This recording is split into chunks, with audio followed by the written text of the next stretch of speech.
नमस्कार। Maharaja Ganga Singh university Bikaner BSc part second mathematics के second paper differential equations का अध्ययन हम इस वीडियो सीरीज से कर रहे थे। Differential equation of first order but not of first degree का चैप्टर अपना चल रहा है, जिसके अंदर differential equation solvable for P हम कर चुके हैं प्रीवियस वीडियो के अंदर, और इस वीडियो के अंदर हम उन डिफरेंशियल इक्वेशन को सोल्व करेंगे जो y के लिए सोल्व है। मीन्स हमारी जो दी हुई डिफरेंशियल इक्वेशन है उसकी जो फॉर्मेशन है वो कुछ इस तरह की रहेगी। y is equal to f1 x and p। y को हम x और p के पदों के अंदर सोल्व कर सकते हैं, तो उस केस के अंदर हम डिफरेंशियल इक्वेशन को सोल्व करेंगे। इस केस के अंदर x के सापेक्ष एक बार डिफरेंशिएट करेंगे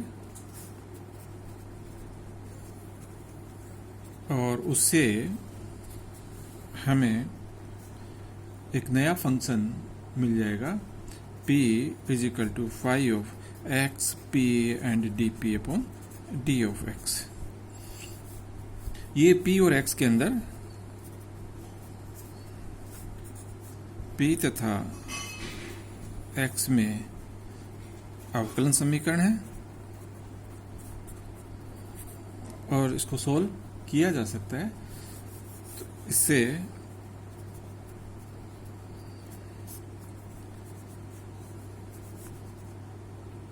हल एफ एक्स पी सी बराबर 0 प्राप्त किया जा सकता है। पुराने जो भी मेथड्स अपने पढ़े हैं उनसे हमारे पास एक सॉल्यूशन आ जाएगा। ये जो सॉल्यूशन आया एफ एक्स पी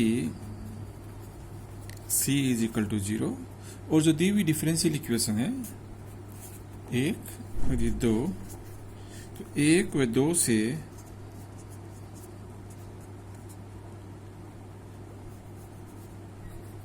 p के विलोपन करने पर एक्स वाई में एक फलन प्राप्त होगा, एक फंक्शन मिलेगा हमें जो कि दी गई समीकरण का हल होगा।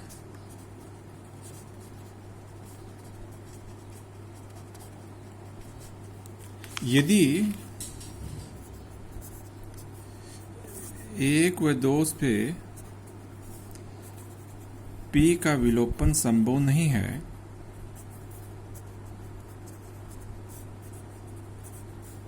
नहीं हो, तो उस स्थिति में 2 से x is equal to phi one of p प्राप्त होगा और 1 से y is equal to phi two of p प्राप्त होगा। ये हमारा प्राचलिक हल होगा दी गई समीकरण का। तो देखिए अपन क्या कर रहे हैं। अगर हमारे पास differential equation y is equal to f1 x p अगर दी हुई डिफरेंशियल इक्वेशन है, उसका एक बार x से सापेक्ष अवकलन करेंगे, हमें x और p के अंदर एक अवकलन समीकरण प्राप्त हो जाएगी differential equation first order first degree की, और उस differential first order differential equation को पुराने मेथड से सोल्व करके एक solution f x p c प्राप्त होगा। इससे हम और दी हुई समीकरण से p का डिलीट करेंगे या p का विलोपन करेंगे। अगर p का विलोपन कर देते हैं तो उस केस में है एक्स वाई के अंदर एक फंक्शन प्राप्त होगा जो कि हमारी दी हुई समीकरण का अभिष्ट होगा। यदि इन दोनों से अगर हम p का विलोपन नहीं कर पा रहे हैं तो उस केस के अंदर हमें 2 से x को p के पदों में प्राप्त कर लेंगे और वो x का मान समीकरण 1 में रखेंगे तो y भी p के पदों में मिल जाएगा। तो x is equal to phi one p और y is equal to phi two p type का दो प्राचलिक इक्वेशंस प्राप्त होगी जो कि दी गई समीकरण के प्राचलिक हल कहलाएगा। ये उस समय उपयोगी है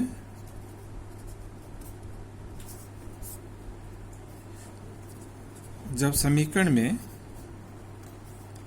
x विद्यमान नहीं हो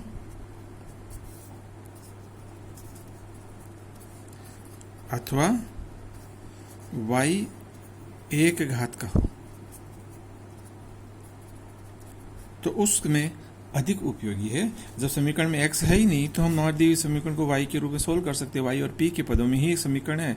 और दूसरा ये कि अगर y का एक घात का है तो y का सीधा मान हम प्राप्त कर सकते हैं x और p के पदों के अंदर, और उसका एक बार अवकलन कर कर x और p के अंदर एक डिफरेंशियल इक्वेशन प्राप्त कर सकते हैं। उसका सॉल्यूशन से अपन x और p के अंदर एक फंक्शन मिलेगा, और उस फंक्शन की सहायता से और दी गई समीकरण की सहायता से हमारे इक्वेशन का सॉल्यूशन प्राप्त कर लिया जाएगा।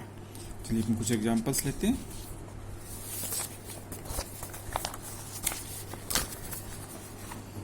Example 1, y is equal to x upon p minus of AP। Solution y के पदों में, y को x और p के पदों में दी हुई समीकरण का सॉल्यूशन हल किया हुआ है। अतः x के सापेक्ष अवकलन करेंगे, अपन डिफरेंशिएशन करेंगे सीधा, उससे हमारे पास आ जाएगा dy dx is equal to 1 upon p minus x upon p square dp upon d of x minus a dp upon d of x। यहाँ से मेरे पास बन जाता है p minus 1 upon p is equal to dp upon d of x upon p square plus of a, या dx upon dp into p minus 1 upon p is equal to minus of x upon p square plus of a। सरल करने पर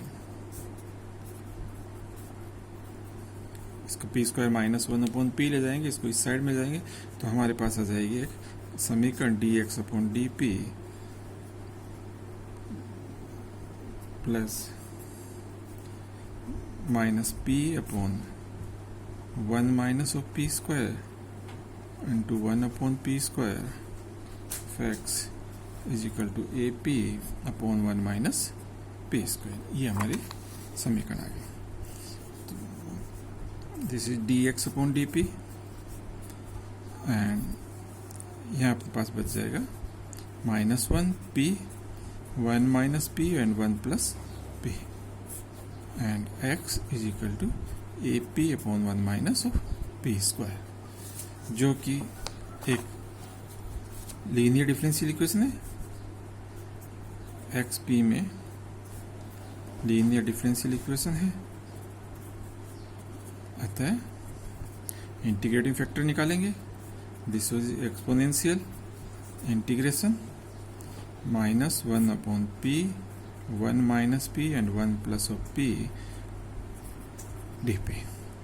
and इसको लिख सकते हैं अपन exponential of integration. इस पूरे को अपन इस तरह से लिख सकते हैं कि minus 1 upon p minus 1 upon 2 into 1 minus p plus 1 upon 2 into 1 plus p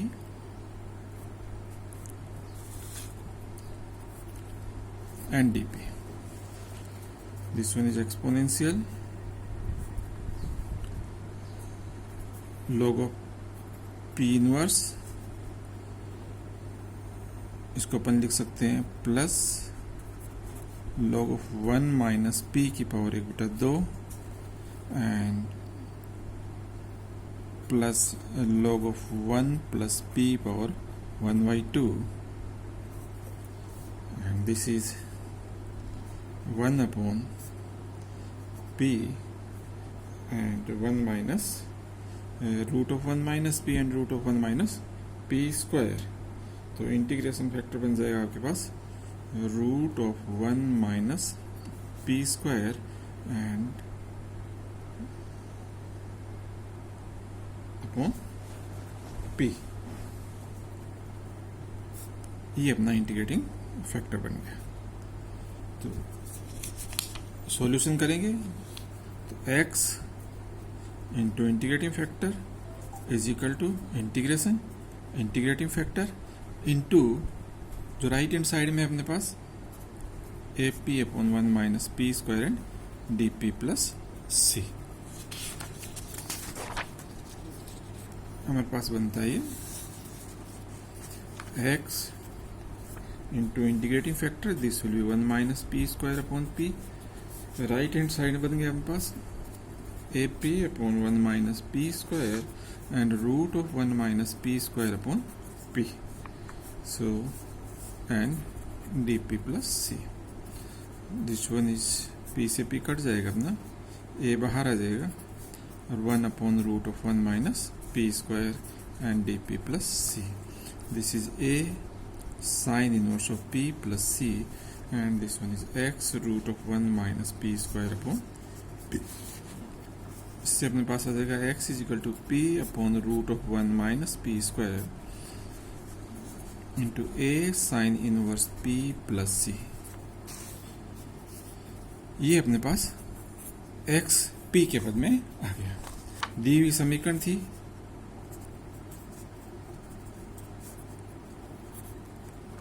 y is equal to x upon p minus a p में से 2 की सहायता से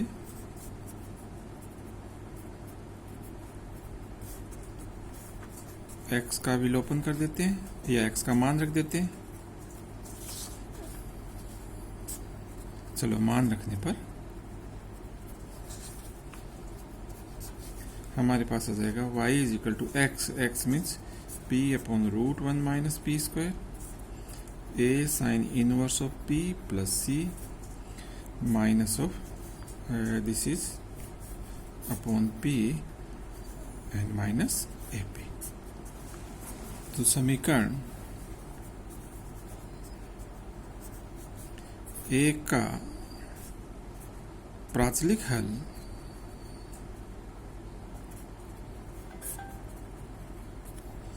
दो व 3 से दिया जाएगा। देखिए क्वेश्चन बड़ा है y is equal to x upon p minus a p दी गई समीकरण को हम x और p के लिए सोल्व कर सकते हैं। x के सापेक्ष एक बार डिफरेंशिएशन कर लिया, x के साथ डिफरेंशिएशन करने से हमारे पास x और p के अंदर एक लीनियर डिफरेंशियल इक्वेशन प्राप्त हो गई और इस लीनियर डिफरेंशियल इक्वेशन का इंटीग्रेटिंग फैक्टर निकालते हुए हमने इसका सॉल्यूशन निकाल लिया जिसमें x p के पदों के अंदर प्राप्त हो गया और इस x का मान दी गई समीकरण में रखा तो y p के पदों में प्राप्त हो गया। तो x और y को हम p के फॉर्म में लिख रहे हैं, इसलिए यहाँ पर दी गई समीकरण का एक प्राचलिक हल 2 और 3 से दिया जाएगा। Next example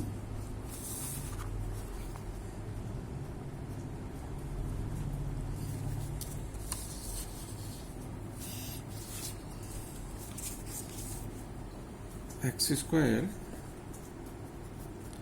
plus p square x is equal to y of p या कहे y is equal to x square upon p plus p of x.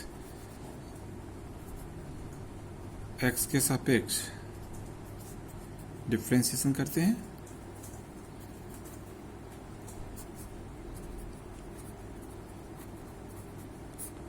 X के सापेक्ष अगर अवकलन करें तो this will be d y upon D of x, this is twice of x upon p minus x square upon p square d P upon D of x plus x के सापेक्ष differentiation कर रहे हैं हम तो this will be p plus x and D P upon D of x.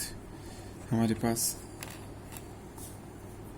This is p और d y d x is p cut जाएगा अपने पास एंड यहाँ पर आ जाएगा twice of x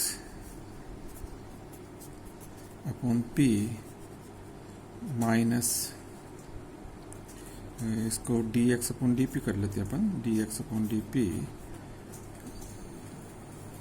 twice of x minus x square upon p square and this is plus of x is equal to 0। यहाँ से हमारे पास आ गया d x upon d p minus p upon 2x। अगर यहाँ लगा देते हैं तो p upon 2x minus xy2 upon p and p upon 2x। तो this is plus of p upon 2 is equal to 0। It means equation बन गई अपनी d x upon d p is equal to minus 2 upon p minus 2 upon p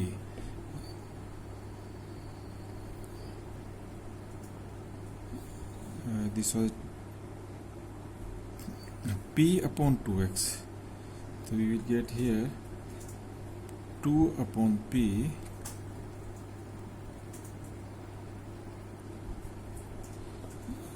dx upon dp। यहाँ से आ जाएगा अपने पास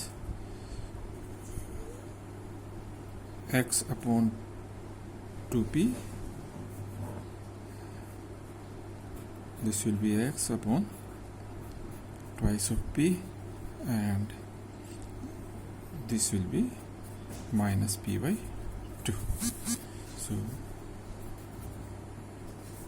integrating factor we will get exponential integration minus 1 upon 2p dp, and this one is log of p and power minus half, तो e exponential log of p की power minus half means 1 upon root of p. So solution is x upon root of p is equal to integration 1 upon root p and minus p by 2 dp plus c. So x upon root of p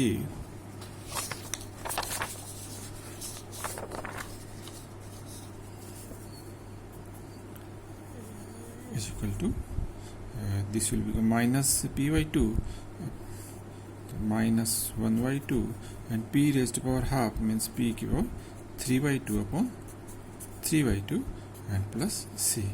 तो x अपने पास हो जाएगा 2 से 2 cut जाएगा minus 1/3 p square plus c root of p. This is our one part of the solution. The equation is this one. 2 से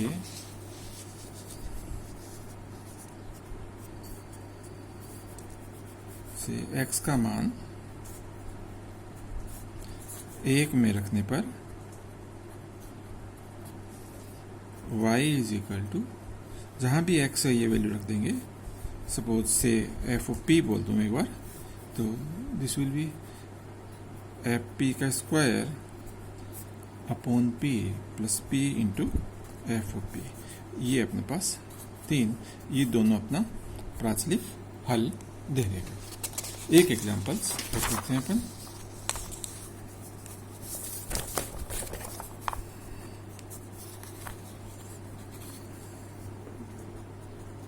तो हम यहाँ देख रहे हैं कि हमारी दी हुई डिफरेंशियल इक्वेशन को अपन y के लिए सोल्व कर लेते हैं। y is equal to twice of p x plus tan inverse x p square. दी हुई समीकरण y को x और p के पदों में सोल्व किया हुआ है। y के x के सापेक्ष डिफरेंशिएट करने पर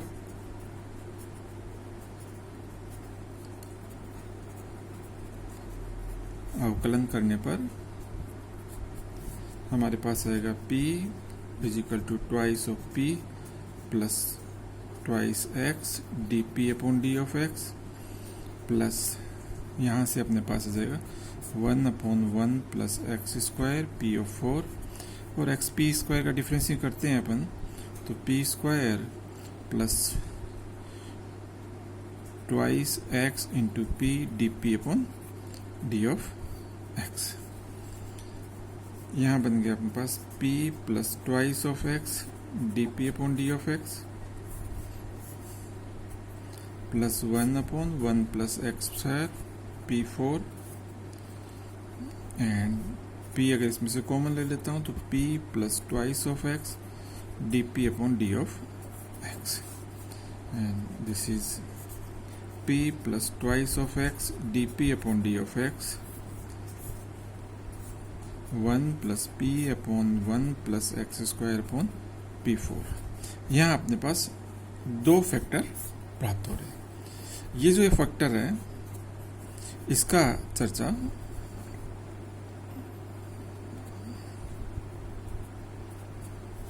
पर सिंगुलर सॉल्यूशन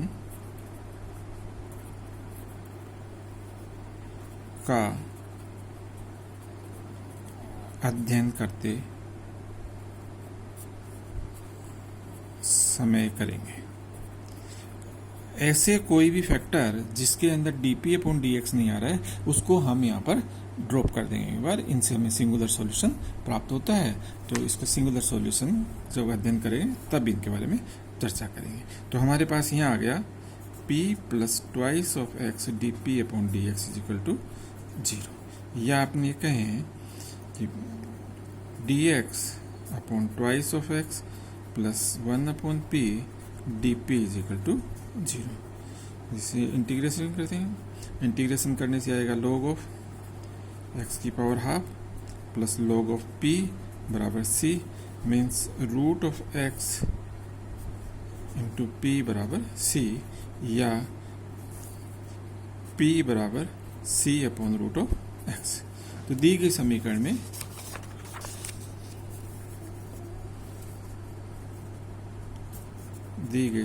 में p का मान रखने पर y is equal to twice x into p means c upon root of x plus tan inverse x and p square means c square upon x, ये दी हुई समीकरण का हल होगा। This is our required solution. तो इस example में हमने देखा कि हम जब दी गई समीकरण को x और p के लिए सोल्व कर लेते हैं, उसका जब x के साथ डिफरेंशिएशन करते हैं तो उस केस में हमारे पास इस तरह के दो फैक्टर प्राप्त होते हैं जिसमें एक में dp अपॉन dx का पद नहीं है। ऐसे किसी भी एग्जाम्पल के अंदर वो फैक्टर जिसमें dp अपॉन dx का पद नहीं है या dx अपॉन dp का पद नहीं है उसको हम विलोप कर देंगे, उसको एक बार छोड़ देंगे, विलोप ने उसको छोड़ देंगे, वो उससे सिंगुलर सॉल्यूशन प्राप्त होता है जिसका हम सिंगुलर सॉल्यूशन के समय चर्चा करेंगे। और जिसमें dp अपॉन dx है उसके को सोल्व कर लेंगे क्योंकि एक सिंगल फर्स्ट ऑर्डर की लीनियर डिफरेंशियल इक्वेशन होगी और इसका डायरेक्ट समाकलन करने से आंसर प्राप्त हो जाएगा। वो जो मान p का x के पास आएगा उस p का मान दी हुई समीकरण में रखेंगे तो y का मान x के ऊपर c के पदों में प्राप्त हो जाएगा। ये फंक्शन हमारी दी हुई समीकरण का हल रहेगा। धन्यवाद।